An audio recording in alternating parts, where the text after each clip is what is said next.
episode brought to you by my streaming service, Nebula. He challenged me to a day without my car. Time to say goodbye. And if I survive, calm down, Jimothy Beast. Ain't everything gotta be a challenge, you know. All right, let's try this again. Me and Not Just Bikes fusion into Not Just White. And while Slaughter may be more seasoned in this scenario, I's a Bahamian, so I'm inured to the sweltering heat of the Bahamas. So here I was thinking this was gonna be a walk in the park. You thought! Cause it quickly became apparent that this was more than just a battle of cardio and calves. And let me tell you something. Few minutes into this walk, I was looking like SpongeBob. And I was sounding like old boy on the plane when the turbulence hit. Help me! Slaughter scoured the streets of Nassau to create an amazing adventure into the oppressive traffic of downtown. And being a worldly traveler, Slaughter saw things that I haven't seen in my own country. So I highly encourage you to check out this video after this one, of course. Don't play with me today, it's hot. He focuses on the environmental and city planning system of analysis in his video. Whereas I, alongside a star-studded cast of talented Bahamians, focus on the socio-political history that engenders the traffic he essays about. And while this channel is dedicated to dismantling white supremacy, fighting against capitalism, and advocating for the most marginalized, today's adventure starts with addressing my own privilege. Today I cosplay as a local that relies on public transportation. And I bore witness to the immense classism that runs deep in my country. There's a huge social stigma associated with both jitney riding and walking or riding a bike. And that has to do with xenophobia. It has to do with how we think about the Haitian as the other. It has to do with how we think, because for whatever reason we are Bahamian, we have some sense of entitlement. And so riding a bike to work, walking to work, going on a jitney to get to work is beneath us. And it's true that those who catch the jitney, it's survival. They're just trying to get to work. So it's almost like they're forced into it as a survival mode. So we definitely don't see it as, you know, privileged transportation or luxury transportation or public transportation that's safe and accommodating and on time. And so all of these issues, I think, speak to a bigger issue at hand, which is social stigmatization and an issue of class. Despite my education and my scholarship on the plight of people of color, what I had in theory, I lacked in experience. Because there's a canyon-esque class difference between me and your average jitney passenger. Don't fall for the trap of divorcing class from race. Because while I share solidarity more with an impoverished white trans woman than I do Jay-Z, I'd be remiss to dismiss that class is inextricably tethered to race. And this is crucial to your apprehension of understanding the main division of people in this predominantly black nation. Because even though I'm in my native land, I still felt like a foreign man on this bus in my country. And that country is the Bahamas, a breathtaking archipelago of over 3,100 islands and keys, but also a place of perverse inequality. And our main export, or import in this case, being tourism,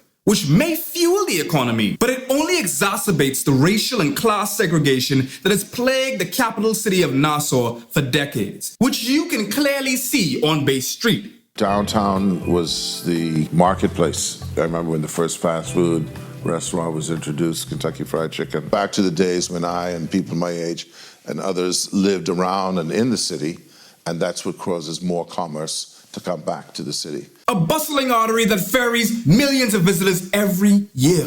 But this artery obviously got diabetes, cause I be sitting behind a Honda Fit with a missing bumper playing hot with rattles reserved for the Richter scale. But I digress. In order to adequately understand why traffic is just this abysmal in this current state of affairs, we need to examine the history of Bahamian tourism, specifically the idea of crafting the Bahamas as this wonderful paradise for the white and wealthy to enjoy, with black people and their servitude being the crux of it. Like, it's literally the cornerstone of tourism. Without the black Bahamian being in a servile position, we would not have the tourism product that we do today. Absolutely. During the transatlantic slave trade, these magnanimous slave owners would allow one day off of soul-crushing capitalism for their slaves. How kind. Enslaved black Bahamians would create costumes and dance, or as we would call rush, down Bay Street with music made from everyday items. This cultural vestige was viewed by the white population and the previous colonial slave masters as an extension of obeah. And despite that dismay, even to today, their descendants rush down Bay Street in elaborate costumes and choreography. And while this was the setting for many a celebration, events such as Black Tuesday reveal Black Bahamians' continuous fight for power over their own destiny and autonomy. On Tuesday, April 27, 1965, the tipping point was reached for the black community who were extremely tired of the white wealthy oligarchy who owned the majority of businesses on Bay Street and controlled the government. They were furious with the gerrymandering that marginalized their communities and subsequently minimized their voice. So supporters of the Progressive Liberal Party marched on Bay Street in opposition of the constituency boundaries that prevented an equitable majority black Bahamian parliament mirroring the demographics of the country itself. These protests ushered in a new era known as majority rule. This allowed the party to win the 1967 election, and 6 years later, the archipelago was finally independent from Turf Island. I mean United Kingdom. That wasn't a mistake. That being said, a simple stroll downtown, say that fast twice, will have you incurring questions as to who truly owns this space. Bay Street is, as Virgil Storr and Nona Martin have suggested, it's always been a contested space. It's always been this sort of mystifying space that needs to be demystified. Right. There's a power play at work here. You have the Nassau merchants that have been around really from 1783 and onwards when the Loyalists arrived, creating this space where they could operate as merchants, dominating particular sectors of the economy. They made it into something more than just a street.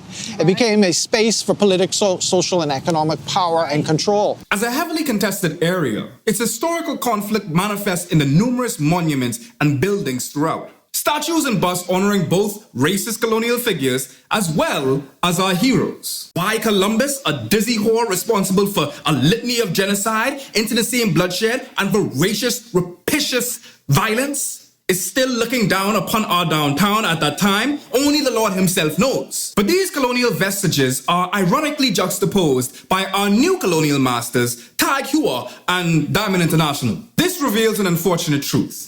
Our administrators still take into consideration the plantation tourism-based model into our urban planning. It's not a bug, it's a feature that's baked in. For example, East Bay has become a one-way street in order to accommodate the traffic towards the Atlantis resort. Or the way that our administrations ruined the way that we were able to go around the entirety of the island by gutting a particular part just so they could facilitate traffic towards Bahama, even creating the area known as Bahama Boulevard. All the while, locals are complaining about the numerous decaying buildings with their broken windows and peeling paint, lack of activities, and ideas for revitalization fall on deaf ears. The average black Bahamian, brave enough to build a brick and mortar business on Bay Street, will get beaten into submission like Tekashi 6ix9ine by the struggle of paying rent and eventually closing down. Ralph G. Collins is an American real estate developer. He came to the Bahamas in 1901. And he was involved in politics, but he had a number of legitimate businesses, but he also had things like rum running, bootlegging, prostitution rings. He was all in that. He moved to the Bahamas and he built this sprawling 3-story mansion and then had a huge, I think it's 10 feet tall and 6 miles long for the wall. And so Bahamians had to walk around the wall in order to actually get where they needed to go. And that wall also coincidentally separated the white eastern area from the over the hill. It gets worse. It gets worse because you can't hop over it. However, some Bahamians tried, but of course, because they tried, the police had to intervene and would then patrol to make sure that they couldn't hop over. That's literally the slave patrol. Yeah, otherwise known as the police. Yes. All where they had cops are to. bastards. Yeah, they even had the to. But there's a curfew. So black people had to be on the black side of town. Literally a sundown town. Literally. After a certain time, they had to leave. You could not be on that white eastern side of the wall. You just could not. You would be arrested. You would be fined. A woman, she was pregnant, and she had to hop over the wall, and she miscarried. Right. Mr. Depew, when he was representing that white eastern district, he championed that cause. And recognizing that that was not okay, he eventually, well, shortly thereafter at the next election, he lost his seat simply because he was a voice for Black Bahamians. Simply for advocating for Black Bahamians and not miscarrying. Yeah, he lost his power. Oh, wow. And as Slaughter mentioned, New Providence roads are extremely congested due to the broke-down roads that we have yet to be paved and lack of regulated public transit, bike lanes, and sidewalks. And while the government may not pave the roads for their citizens, they sure as hell do for the inbred, our lovely colonists that stole and occupied the land. If you've watched this video, then you know my ruminations on the royals. Prior to Will and Kate's visit in 2022, the government ensured that the roads they'd be chauffeured over were perfectly paved, pristine, and even had personalized signs. All paid for, by the way, by the Bahamian people. Yeah.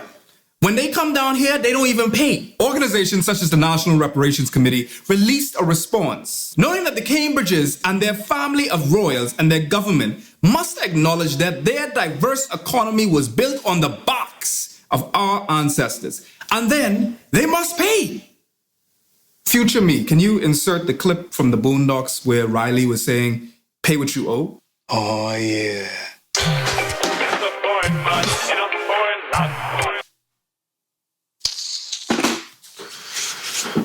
This dude don't pay me enough. I feel like I work at Twitter. I'm coming for that ass again until you pay what you owe. When we did the planning for downtown Nassau, the vision that we had was a garden city in a historical district. If you look at downtown, you have to say, what do you have? You can't create stuff. You can't create history. You have to exploit it, right? There are chains that are hanging by Mortimer's Candy Kitchen, which we don't know for sure. People think that was a sales place for slaves. I'd like to see downtown become, lush with landscaping, highlighting these historical sites and differences. And I'll say it, I don't mind saying it. I'll say it on camera. The bottom line is a lot of work has been put into doing the right things, but we don't have political will to do it. Long-standing issue of metamorphizing Nassau into a modern, eco-friendly city was also raised in 2021 when the Institute of Bahamian Architects opined that the country is in dire need of proper urban planning. To take the bus, in many cases, is to also be Haitian. It's interconnected. Yeah. If you fix transportation, you get people, it's more accessible, people are more satisfied getting to their jobs. However, they have more time and energy to look at the system in place. So all of these things are designed intentionally to keep Black Bahamians down. Sir Stafford Sands did not call Halmarstadt, who was one of Hitler's favorite people, to the Bahamas, and it was in the newspaper. That's even crazier. They put a picture of them in the newspaper surrounded by a map of Nassau saying, wow, they're gonna transform the tourism product, transform the industry in the Bahamas, and here we are today, almost like an extension of slavery. What Slaughter and I observed on our excursion was that not only was it criminally hot due to the lack of trees, but pedestrian infrastructure just isn't there. Not that it's safe for drivers in the rest of the region either, by the way. One of my friends, when I was about 14, I was doing a film with a couple of girls that I just met. We were cast, and she and I were both very small. I was like, hey, what happened? And she was like, girl, I took the bus today. My mom didn't take me to the set. I walked and took the bus. There was this guy there, this older guy, just masturbating in the bus. Yes. My goodness. And like the bus driver, it really ain't much we could do because the bus driver, it ain't like the security, it ain't like the police. And a previous report by the WHO estimated that in 2000, there were 26.1 road deaths per 100,000 people in Latin America and the Caribbean, which they then predicted to rise to 31 per 100,000 by 2020. The worst rate in the world and more than triple the predictions for the world's richer nations. Now these statistics don't stagger the average tourist or those given those fatty contracts for roads, sidewalks, and neighborhood construction. Very difficult to have sidewalk cafes if you don't have a sidewalk. Just a simple thing like trees. So we're looking at putting some trees downtown now, but we're going to have to put planters out onto those parking areas because you can't grow trees under an overhang. Most cities, if you look at them, they don't have overhang balconies in front of their stores. You walk down the street like New York or wherever, it's just sidewalk, and then they can put trees. Well, we have, balconies.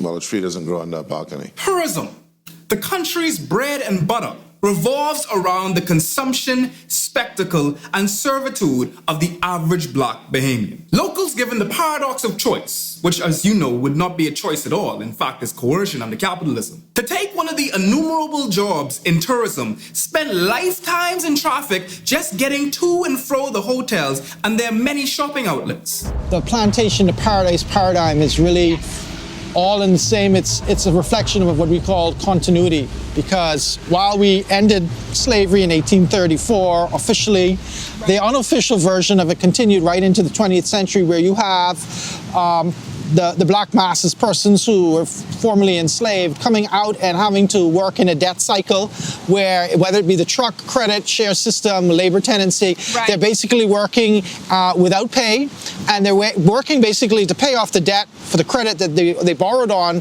only to return the goods or the products to create that cycle all over again. And they never get to own land, and they never get paid wages. And so it's this debt cycle, much like the sharecropper in the United States after 1865. Moving in the 20th century, though, we still have this sort of extractive economy working, almost like a plantation system without the plantation, where we're basically forcing people to work in industries where they're exploited.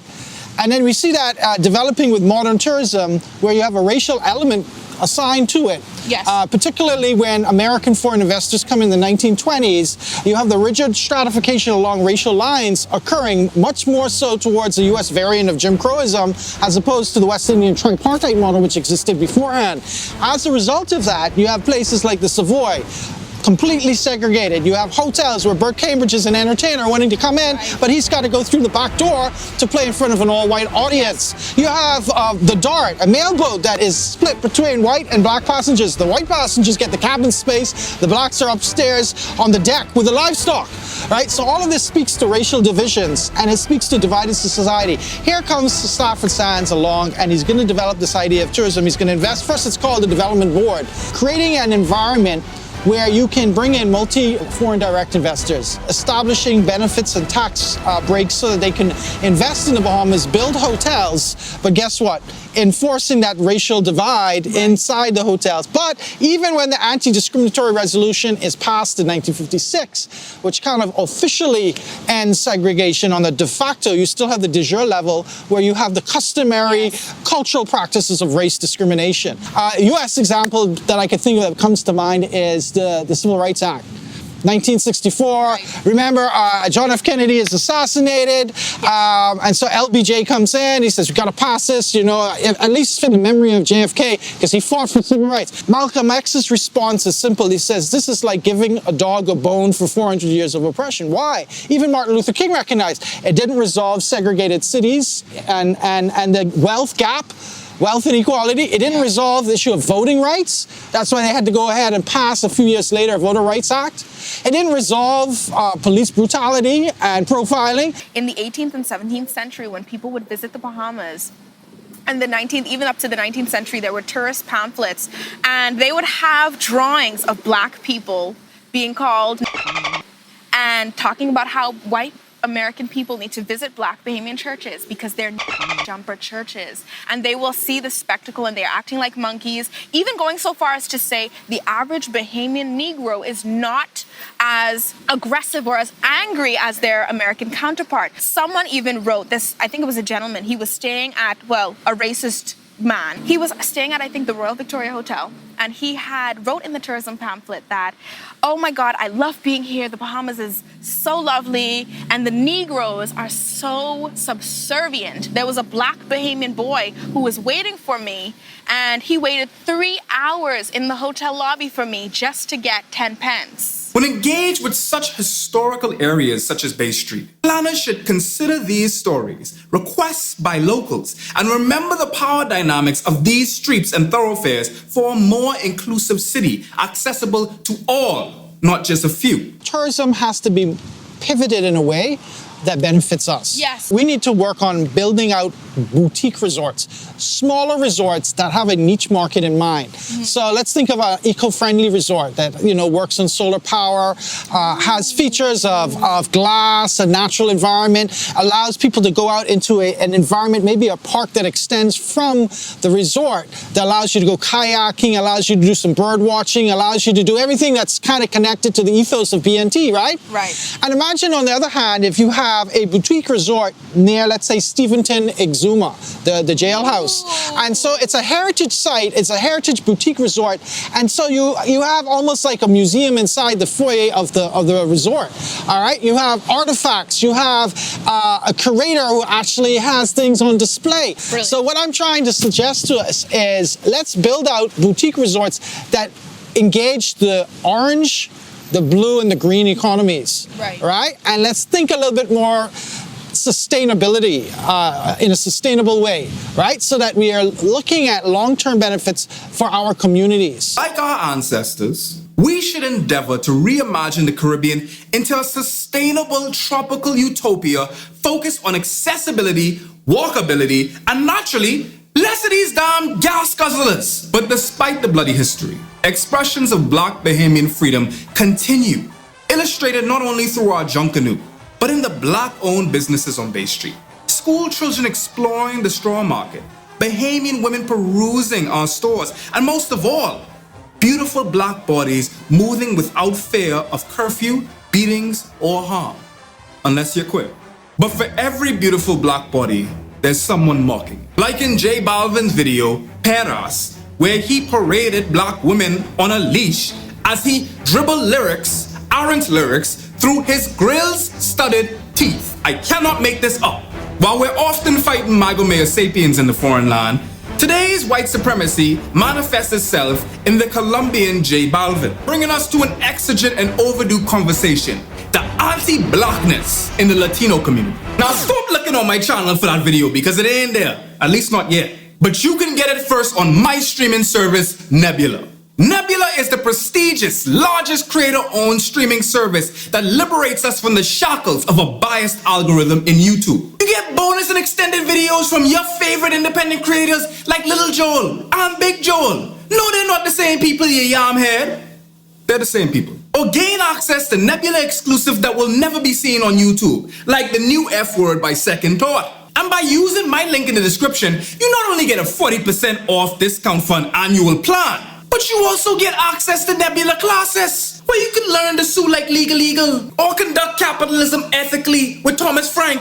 But most of all, you get to fight for the most marginalized alongside me. Because but for people like you supporting sponsors like Nebula, I wouldn't be able to bring you the videos that you love. Tap the link in the description to support me and your mental by getting a 40% discount off of an annual plan to the smartest service in streaming, Nebula. And tap there to see not just Bike's amazing analysis on the transportation situation in Nassau, Bahamas.